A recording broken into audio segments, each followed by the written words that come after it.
Happy Monday, everybody. Welcome in to the Gramlich and McLean podcast presented by Ingles.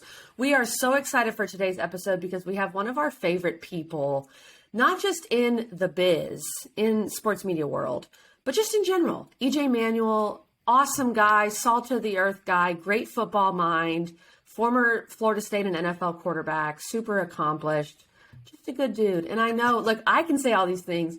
Mac and EJ have a legit bromance. So, Mac, right. I know you're excited. I'm a great father, great husband. Just the example you want your son or daughter or whatever to be at the end of the day. And luckily, he joined us here today. He said it was his fourth. I think that's correct. He is now the leader, I believe, in appearances.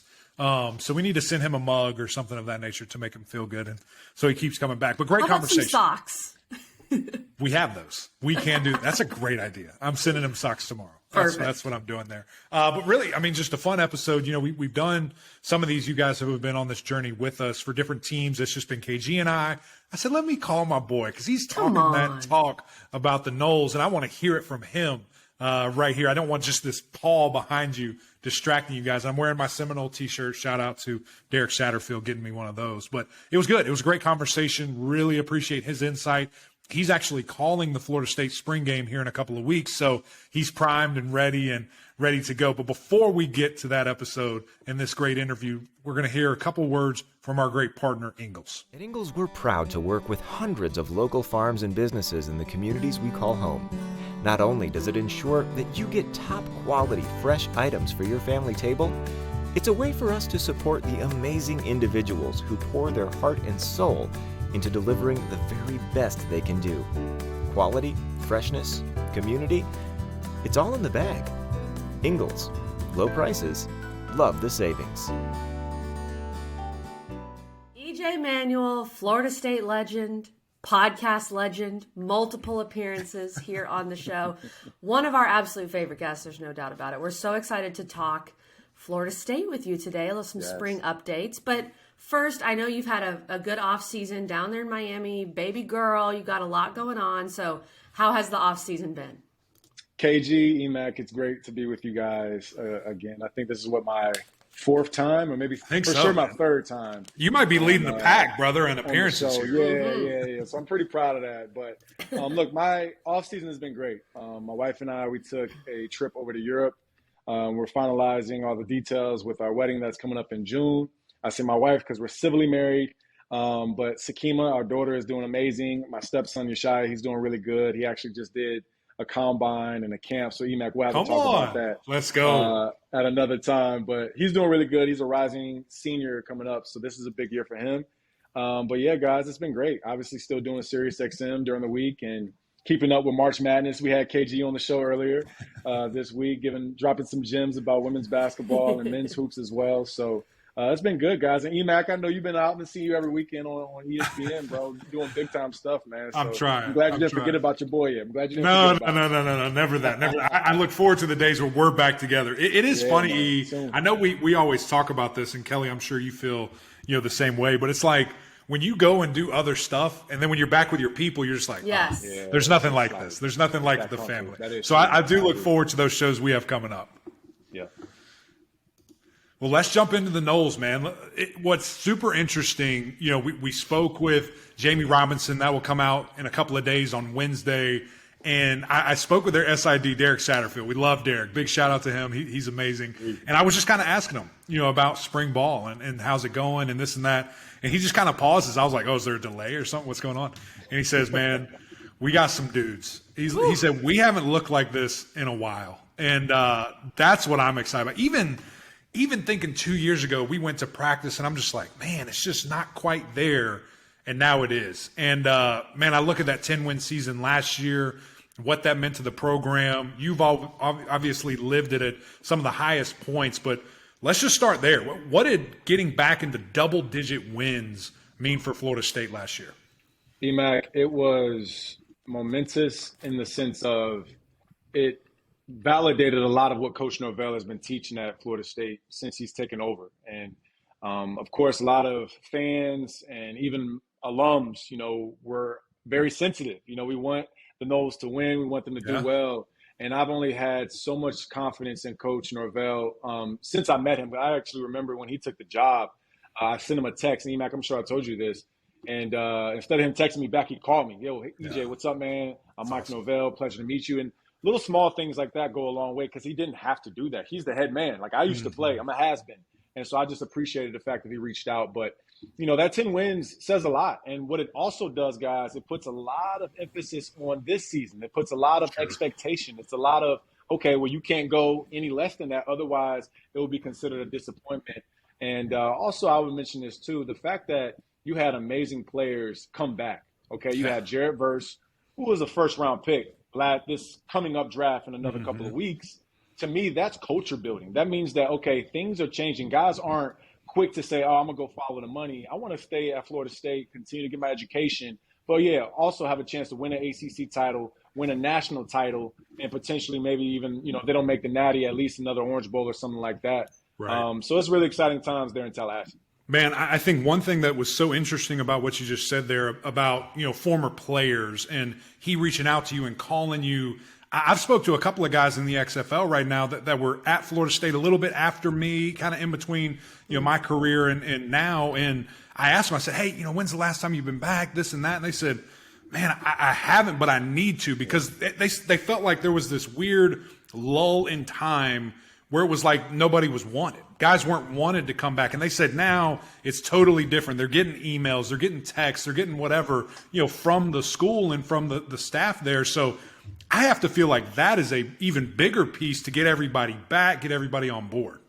Yeah, it is. And, when you do have a chance, and I say you as like a former player, Coach Norvell does what's called a legacy walk. So I've done this, I think, twice or maybe 3 times, including the time when we had the show there in Tallahassee against Boston College, our ACC network show. And it's basically where the old players, former players will come and we'll lock arms with the current players. We'll walk from, 1 yard line to the opposite 1 yard line. And then it'll just be a players only meeting, including former players. Mm-hmm. And the former players will stand up. We'll tell them, when we played, our number, all those things. And then just have, a quick 30 seconds to just talk to the team and share with them what we hoped for them. And just say, hey, man, do this, do that. And just try to, point them in the right direction that they're already headed. And I'll tell you what, man, it's been a while because I feel like not only is it good for the ACC, it's not only good for Tallahassee, it's not only good for FSU, but I think it's genuinely good for college football to have one of the blue bloods come back with that expectation, potentially being in the top 5, top 10 of the rankings in the preseason. And now the question is, how do you answer the hype? And I've also dealt with that as well. So it'll be interesting to see how they come back and play early on in this 2023 season because now everybody's going to have them, marked on their list as far as the schedule. You led me right into my question here, EJ, because I think you're a professional. You do media for work. I can tell. You are uniquely equipped to answer this question. The 2 things here. The hype train has left the station. All right. It's gone with Florida State. And with Jordan Travis, who has returned. You mentioned guys returning. Jordan Travis coming off a truly special season. Now he's a Heisman favorite in many respects. He's an ACC Player of the Year favorite. You also got Drake May at North Carolina, 2 of the best, two Heisman hopefuls here in this league. So if you were, and you probably have, knowing your relationship with Florida State, but if you were advising Jordan Travis, like what does he need to be focused on?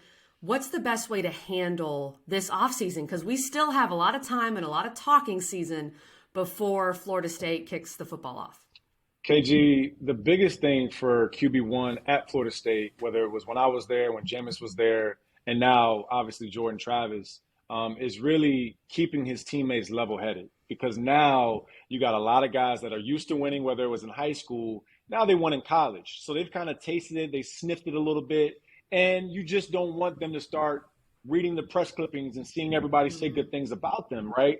And I feel like as a quarterback, it's your job, almost as a coach, to keep everybody hungry, keep everybody locked in. Let's dot our I's, let's cross our T's, and make sure that we're still doing the same things we did last year this time to make sure that we're still getting similar results a year from now. And so beyond throwing and going through your reads, Jordan has the offense down. It's his offense. And you can see that throughout the year. They played so fast. And a lot of times, I even mentioned Jordan was playing faster than his teammates. Right. And those guys around him had to kind of get up to speed. So I just believe now it's about the leadership. It's about voicing your opinion, speaking up when you see things aren't going well. As I remember when we won the Orange Bowl my last year in 2012, And that was a national championship caliber team. We just lost to NC State. But I will say one thing about us is that we all policed each other. Like, nobody was late to meetings. Nobody missed study hall. Nobody missed the food hall. Nobody missed treatment. We were like, yo, let's go. You know what I mean? Because a lot of us were seniors and juniors, and we knew we had chances to move on. And so we got those young guys to see how we moved. And I just feel like that's where Florida State is now, this being the 4th year for Coach Norvell and his staff, and really implementing the things that he wants this team to be like. And with JT specifically, EJ, and I love that leadership piece that you're talking about. Again, there's not much he needs to improve upon. He was so good, especially in the second half of the season. But highest rated player by PFF. Yeah, exactly. So how much better can you get? Well, you are a QB guru, so you can tell me. In the offseason, if you're Jordan Travis and if you're Mike Norvell and the staff, what are you preaching to him on the field that he can get better at, just to take his game a little further and maybe truly get Florida State to that ACC title, to that playoff? KG, I don't want to say this and make it sound like Jordan Travis has arrived, because no player has arrived, and you can never think that way. But he's at such an elite mental level in his offense that I believe it's more important for him to make the guys around him at that same level. Like the young guys that are going to get chances to play, the incoming transfers that have maybe played under other different offenses and heard different verbiages in the huddle, answered to different quarterbacks. I would just be more focused every single day in the offseason going over stuff. Whenever you see guys in the hallway walk into class, hey, man, you remember that check on 3rd down if we see this? Like, those little small things matter. And it's going to come up maybe in the 7th week of the season, and you'll look back like, dang, dog, you remember talking about that back in March? And so I just believe the leadership for Jordan Travis is huge. And, of course, every quarterback, there's always throws that you got to make. There's reads that you're going to make. But, again, I think the maturity that he's shown in this offense kind of puts the physicality part to the side a little bit for me. I'll be more focused on making sure the 10 guys that are on him with the field, whoever it is, because they're going to shuffle guys, going to be guys that get hurt, make sure they're up to snuff so they can play just as fast as he's playing. I totally agree with you. And KG, I know, maybe you were looking for footwork or ball placement or anything like that. But really, he's good. At this point in his career, with everything that he's accomplished on the field, it's like, don't get hurt and be a great leader. Right. Like, that's the thing, because all the physical tools are apparent. And so I don't know what you can critique him on, because he's so effective at his game. He knows, okay, I can scramble to not run, but keep my eyes downfield, hit the big play. He's got that down. He has the 1, 2, 3, get the ball out. He understands pass pro. He's an effective runner. To me, honestly, when you look at, okay, Drake May, Jordan Travis, ACC Player of the Year, who's the guy? Drake, I think, obviously, there's a lot more things that he can do, but it's because he's so young. He's such a young kid. Jordan Travis is an old man in these. This is his 5th, 6th year. At this point, it's staying healthy and being the guy. So, one thing that I thought was so fascinating, and you can speak to this as a quarterback and how important this is. I asked Jamie Robinson that. I said, how has he changed? How is this and that? He said, he's never changed. I've been around him for 2 years. He's been the exact same guy. He's just gotten more opportunity and bought in and done these type of things. But he's always level-headed. He's always challenging our guys. Great energy, all these different things. So how important is that as the QB position to be kind of that extension of Coach Norvell and be level-headed as ever? EMAC, it's everything. You have to remember, or we have to remember, that Jordan Travis has been through a lot. He didn't start his career at Florida State. I think he started his career at Louisville, ended up transferring there, comes to a Florida State team that was, let's say, the program was trying to rebuild. The program was trying to get back. And that's a hard spot to be in, because not only do you have to actually play well on the field, you also got to fight the demons in the sense of between the ears, like the negative tweets, the fans looking at you sideways when you go to Tallahassee Mall, the fans that talk crap when you go to CC's in the city, like whatever. Those things are real. And a lot of it is cerebral for the quarterback position, for every quarterback, but specifically Jordan Travis at Florida State, because the expectation is to win. The expectation is to win championships, help guys go to the NFL and things like that. So I just believe the leadership piece for him is going to be huge. And EMAC, you did hit on something that I think is going to be probably the most important part for his game, is protecting himself. I just believe that he's the player that is durable and tough, but at the same time, the team needs you on the field. Like, your best ability is availability. That's an NFL saying, but it's the same for Jordan Travis here. at FSU. And it's not to say they don't have good backups behind them. I'm a big fan of Rodemaker. I'm a big fan of Duffy and even the freshmen they have coming in. But this offense and this team is going to roll how QB1 rolls, and that's Jordan Travis. And so as he goes throughout the season, of course, there's things that you can't necessarily avoid. But when you have chances to throw it away, get out of bounds, slide, do that, live to play the next down.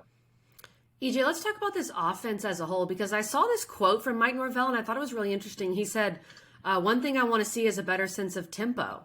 We're really pushing the tempo of how we operate, how we communicate. I want to play faster. That's what Norvell said a couple days ago as he's heading into spring ball. You're bringing back quite a few pieces, wide receiver-wise, bringing in some guys from the portal. Jaheim Bell at tight end. I mean, that's someone people are excited about. Trey Benson's back. Toa Feely's back. We know Micah Pittman's had surgery. Hopefully he'll be back in time to make an impact. But what do you expect this offense to look like in 2023? Yeah, I do expect this offense to be fireworks. I expect this offense to be consistent. And when you have a quarterback that is manufacturing, calling the plays, getting guys lined up, making the reads, making the decisions, that's why I said it's so important to have the other pieces around Jordan Travis up to snuff, knowing what they need to do. And the fact that you have an offensive line that's coming back as well. I mean, these guys have well over, I think, 150 starts together collectively, along with the guys that they brought in the transfer portal. So I do expect this to be a bigger offense. You consider receiver Johnny Wilson's, 6'7"? Dude's like a power forward. Kentrell Portier, he's another big receiver. So I'm expecting them to just play big. Malik McClain, get those guys, Marcuston Douglas, another tight end. Get those guys to just play big bully football. And the offenses that we've seen be great in college football, the Georgias, the Alabamas, the Clemsons, a lot of times they're dominant. Even Ohio State, they're dominant because they have the skill, but they also have the size in certain positions. And so I think that's where Florida State's starting to trend. And Coach Norvell and Coach Atkins, the offensive coordinator, they have a lot of toys to play with. So it's almost like just throw a ball out there and let the dogs eat. That's right. I'm really excited just to see I don't want to call it its final form, but I think for this group, it is its final form. A lot of these guys are going to move on after this season. And so that's what I can't wait to see. Just the same mindset. Like everybody's going to be on the same page. You have so much experience that's going to be on this football field when Florida State runs out there. I just can't wait to see it. I mean, we're not going to see silly mistakes. We're not going to see silly penalties. These guys understand what's at stake and what they're going to be able to do. And I think a couple of years ago, that's where we're like, oh my gosh, like, can we just stop, please? And that's where they are. And you mentioned all those toys that Coach Norvell has. One name that I want to throw out that I know it's early and there's a lot of time, but when I look at Winston Wright, the transfer from West Virginia, a year ago we thought he was going to be the guy. He got in the injury, car wreck, whatever it was unavailable. He's going to be back to full speed. I would not be shocked at all if he steps up and really becomes, that wide receiver one and all the work that he has put in with this unit. EJ, when you look at expectation-wise and from an alumni standpoint, from a guy that works for ESPN, all these different things, how, I guess, do you manage that from Coach Norvell? Like, everybody's going to deem them either ACC champion, college football playoff contender, all these different things. How can you wrap your team around and say, block all that out, let's go play, let's go prove it on the field? Well, UMac, you could speak to it as well because that's what Clemson's done for years now in the ACC. Staying hungry, keeping the main thing. And I just believe all of what Coach Norvell has been preaching, and I said this in my first answer, is just making sure controlling what we can control as a team. We can't control what the media is going to say, good or bad. We can't control what the opposing defense is bringing us, and we just have to be prepared for it. And I think, the preparation is what is going to bring the confidence for this Florida State team. And generally, I just want to see consistency. And I don't care if they win every game by 1 point.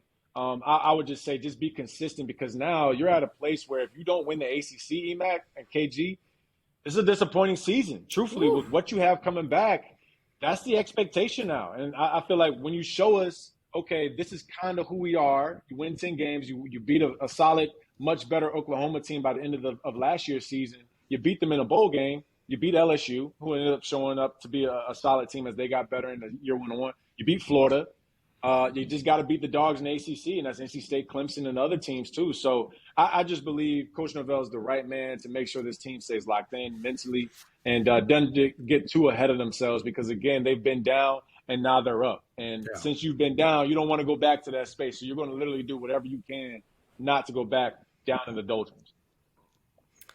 EJ, I want to talk some defense because this D-line I think is going to be nasty. But I have to go off of what you just said there because I've seen different pundits out there in the world. Greg McElroy's one that said Florida State should be the favorite in the ACC. And, Clemson's won the league many years, and Pitt, of course, got in there and won one. Do you think I'm just going to say this. Let's everyone take our glasses off here, all right? Let's everyone just take them off. Look, the only person wearing glasses. Yeah, the only one wearing them was Mac. But we all know what we mean. Put them back on. Just being completely from an objective point of view, is Florida State the favorite to win the ACC? They have to be, KG. Yes, they're the favorite. You have a returning quarterback. You have a returning potential first-round pick in Jarrett Verse. You have all but -1 in Jamie Robinson moving on to the NFL. As far as the DBs, this is a top 10 rated defense. Created turnovers, created fumbles, Greedy Vans, those guys, they like to get after not only the passer, but also the receivers. You got another safety coming back in Akeem Dent. So I'm just excited for this team. I do believe it's almost ACC championship or nothing at this point. And let's not keep this in the back of our minds. There's no more Coastal and Atlantic, guys. Right. So there's going to be the best teams, the best two that are going to play in December for the ACC title. So I know we're mentioning, and I'm not saying it's going to be Florida State and Clemson, but let's be honest, those have been, more of the most successful teams along with Pitt and some others in NC State. But I will say the Atlantic part won't necessarily be decided on that game is what I'm trying to get at. And so at the end of the day, if they just go throughout their season, stay locked in, don't get, too ahead of themselves. Because here's the thing. They still got LSU beginning of the year. Yeah. They're going to be good too. So it's almost one of those barometer checks out the gate to see where Florida State really is. And I just believe a lot of it starts right here between the ears to stay locked in because you got the talent. Now you just got to have the mentality. Yeah, for me, EJ, I think it's as I'm wearing a Florida State shirt. But a Clemson jersey behind you. That's right. Don't forget that one. It's almost the kind of the approach I had from Clemson last year and kind of the approach I've had for UNC the last couple of years. You got to prove it to me. You got to prove to me that you're back. Because when I look at last year and the 10 wins and every historic, the things they were doing was amazing. But when a ranked opponent showed up, we couldn't get it done. We couldn't win. We lost 3 maybe in a row, but 3 to ranked opponents there. And that's the next step that I just have to see it. I don't know if I can project that on them. When I see they play LSU week 1, Clemson week 4, is Florida State going to be 2-2 walking into October? That's crazy to think about. But if they're 4-0, I mean, my goodness, this team's going to be a top 5 team. I mean, it's on. It's over. Wrap it up. So that's where I think, man, there's so much potential. But it's to me, you got to show me. So, KG, I know you want to get to some defense, but I think just when you look at that and you look at what this team could be, I think Clemson or Florida State's going to the playoff. Whoever wins that thing, they're going. I think that's what it comes down to. Mac, let me just ask this question because Florida State has not beaten Clemson since 2014. I believe that's right. Is that a thing, EJ? As an alum, even as a player, Jordan Travis, someone who hasn't beaten Clemson yet, that's kind of the hump you've got to get over. Is that one of the main focuses in the offseason? It can be a thing, KG, if you allow it to be. And I think now the listeners have heard me say this enough. It's between the ears. It is. It is. It's going to be huge. If you allow it, and it's true, Clemson is still going to be a very good ball club. They won the ACC last year. Cade Klubnik is going to be a fantastic quarterback, but he's young. And by the time he plays Florida State, he'll have 3 games under his belt. And so I just believe, yes, it can be a thing, but it's hard for me to accept the fact that you have so much veteran leadership coming back to this team that they would then be mental midgets and allow a record or what happened last year or any of those things that is not what's in front of them to cause them not to play their very best football. And here's the other part, and Emac, you said this, as far as them potentially being 2-2 or 4-0 going into October, man, they just got to start with that first game. Nothing matters unless you handle the first opponent, and that's LSU, and then whoever's after that, and then who's ever after that. And every good team I've been on, we've been able to flush because, of course, they're not going to be perfect. They're going to have mess-ups. They might lose a couple games here, but at the end of the day, play the season the entire way. Play it one day, one game, 1 week at a time, and then at the end of this thing, you'll look up and say, oh, man, we actually answered a lot of the questions that were out there about us. Yeah. And I think it's a very fair point, the inconsistencies we've seen from Klubnik and the veteran leadership and just the consistency we've seen from Jordan Travis. And I do think it's good for Florida State to get Clemson early. And when you talk about that matchup, let me add, so KG, because the thing too, and this is why I picked Florida State, and it literally has nothing to do with the bias. Even if I went to Clemson, I'd pick FSU. Is more so what we've seen on tape. Okay, and Cade Klubnik is younger, right? I do think Cade is going to be a fantastic QB in the ACC, but he's young. And I think at times the inexperience will creep up on you as a quarterback. We saw it against Tennessee. He was thrown in a position, okay, you're the full-time guy. You're going up against the SEC defense. You're going up against a top 10 team, top 15 team who's faced Bryce Young, who's faced a lot of great quarterbacks throughout the year. And so I just believe when you have Jordan Travis, who's been around, I'm going to say forever, because I don't want to try guys that are fifth-year seniors, but he's been around for a while. And so I just believe the experience piece should help. Florida State should help Jordan Travis. But, again, Cade Klubnik is going to figure it out too. No, I agree. And I think you saw a couple years ago JT when he was as young as Klubnik. You saw moments of greatness and then moments of inconsistency. Okay, this D-line, because this is something that, when you look at the teams that have won natties in the last decade, Clemson, Georgia, Bama, whatever, you have a dominant defensive line. You have a D-line full of guys that are first-round picks. It feels like that's what Florida State has this year with Verse, with Lovett, with Farmer, with all these guys. How good can this D-line be, EJ? Well, one of my favorite coaches of all time is Odell Higgins. And one thing I know about him is that he's grinding these men. He is, I would say, one of those coaches that legit will never let you think you've arrived. And, Fabian Lovett, Jared Verse, Farmer, whoever it is, it don't matter what you did last year, guys. Like, that stuff does not matter. You cannot focus on it. You cannot think that offenses are now going to lay down for you because you were dominant last year. So I do think this can be one of the best in this conference as far as defensive lines collectively. I genuinely think they're too deep. I won't go as far as to say they're 3 deep yet, but they're too deep at pretty much all 4 positions on the defensive line. And I know we'll probably get to the linebackers too, but that's the part for me that I'm excited to see because you got 2 beasts there with Bethune, Lundy. You got some guys that can really make some plays. And then also you got the returning, I think it was all ACC freshman of the year on the defensive side. And what's his name? And Patrick Payton. So a sack master, somebody who showed up big when we were there at Syracuse for that game last year. So, man, I mean, again, just don't read the press clippings. Almost, I would tell those guys, don't even listen to this show because we're all saying great things about them. And a lot of it is because of what they showed us on tape last year. Yeah, I mean, and then you look at that secondary, the second level and third level with the linebackers. You got to transfer first team All ACC guys, Cypress from Virginia. You've got Keem Dent, as you mentioned, back. And then you've got a guy in Greedy Vance who everything I've read is ascending and becoming a really, really good player. It looks like, again, from paper and when the stuff you read, that's how the Florida State teams of old were built. Defense first and then let the offense flourish.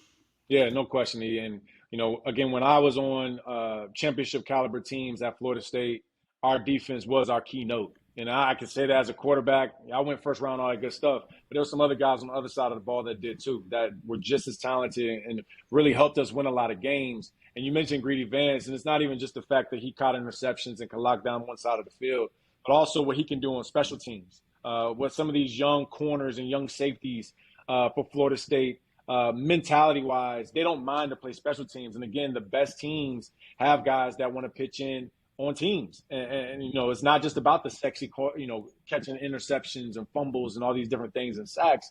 These men still stay on the field. And I think that's a piece that will help them as they go throughout the season because there's going to be offenses that get after them a little bit. But I think you can really get those hitting yards and hitting points on special teams as well. EJ, this has been awesome. I mean, we've covered everything. I love pinning you down on who's going to win the league. Of course, it's March 28th. Like, what are we even normally doing? I don't say it, KG, but I said it with confidence. I said it with confidence this year. The logic is sound, but it's also March. We're just being crazy here. Overall, and I think actually I'd love for you both to answer this, but I'll start with you, EJ. You guys who cover the league so closely and are able to be at these games and be at practices.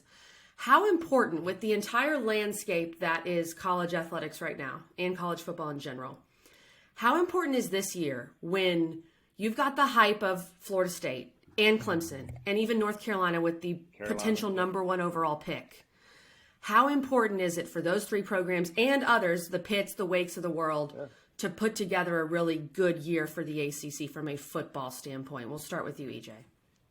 Yeah, it's huge, KG. I mean, I'll throw in this about the Miami Hurricanes, about the basketball. And Miami. You know, we've seen them, exactly. Now they're in the Final Four. National narrative-wise, and you guys know I do the Sirius show as well. A lot of the conversation is SEC, and I'm not going to get into ACC versus SEC and all this kind of stuff. But let's be honest, like there's TV rights, there's media rights, all these different things that are out there. And I think the best thing for the ACC is to provide a solid product, to provide wins against these, out-of-conference games, to be competitive. So that's why it's extremely important for Carolina to beat the teams that are not in the ACC. It's extremely important for Clemson to keep carrying the flag. It's extremely important for Florida State to answer a lot of what people are saying about them. Because let's be honest, they go out there and don't play well, they're forgotten. By the time we come around October, nobody's talking about them anymore. Right. So I just believe in capturing the hype while it's there.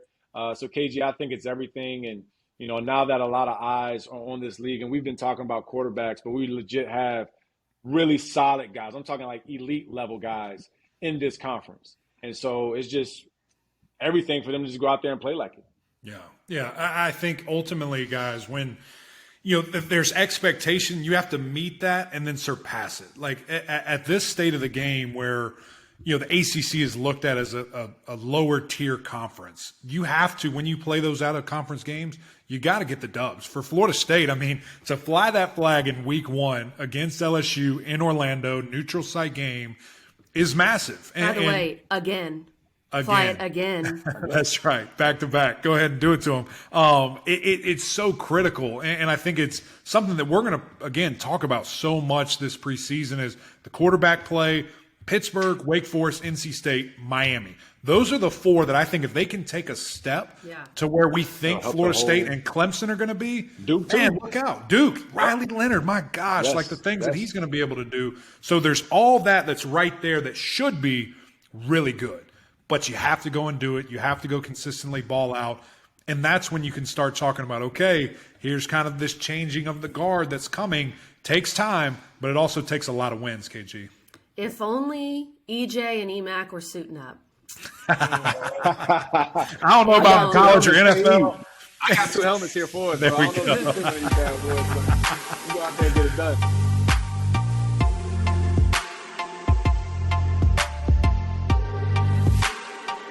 Thanks again to EJ Manuel, the GOAT, for joining us. This was a great conversation. And thanks again to our sponsor, Ingalls, our partner, I should say, who presents this podcast. We had a baby shower over the weekend. We got all the stuff we needed from Ingalls: cake, balloons, chips and dip, everything, you name it. We had a good time, Mac, that's for sure. And we had a good time with EJ. What I really like, because I wanted to pin him down on this, I want to straight up ask him, is Florida State the favorite? Because we've seen the talk. We've seen some national people and others saying they are. And I like how he just said, that like he believes it and going with it. I feel like I have not decided yet. I hope that's okay. I mean, it's April, March, whatever, but I do think there is a factor. And Mac, you always bring this up, and normally we're talking about it with a team like Miami, but this group, this iteration of Florida State, Mike Norvell has never won the ACC and has never beaten Clemson. And I think in order to do it, they're going to have to beat Clemson at least once. The key, though, is they could lose to Clemson early. They have LSU and Clemson early, and then could play them again in the ACC title and win. So you probably are going to get 2 shots. Again, as we try to predict things, it never works out.